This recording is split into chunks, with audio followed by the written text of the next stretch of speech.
In 1961, this little girl was found adrift at sea.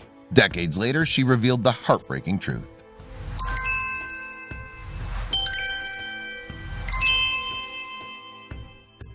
In 1961, Dr. Arthur Dupperrault, a wealthy optometrist, and his wife Jean of Green Bay, Wisconsin, took their 3 children on a week-long adventure on a chartered yacht in the Bahamas.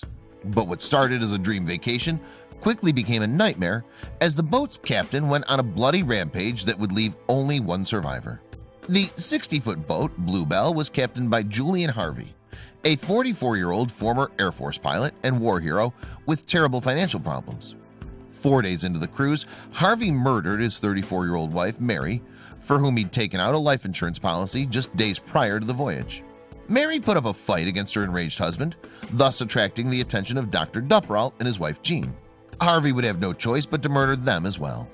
In over his head, Harvey knew he couldn't leave any witnesses. He had to kill the 3 children as well: Brian, 14, Renee, 7, and Terry, 11. Terry would end up being the only survivor of Harvey's bloodthirsty murder spree. Terry Jo, who was asleep in her cabin at the time, told Fox News, "I was awakened by my brother screaming, 'Help, Daddy, help!' It was the type of scream that you know that something horrible's happening."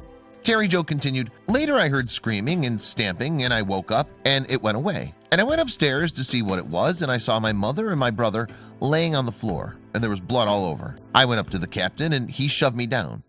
It was a sight no child should ever have to witness." Then Harvey let out the boat's sea valves to deliberately sink it, hoping to cover up his savage crime scene.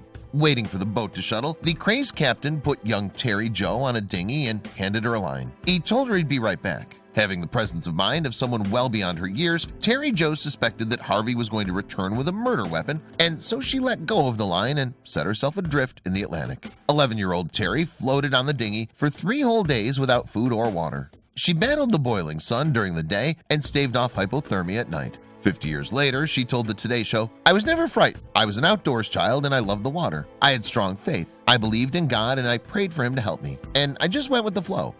She was rescued by a Greek ocean liner halfway through her 4th day alone at sea. Terry Jo told the Today Show, "Everyone was told not to speak to me about it, so I was never able to talk about it."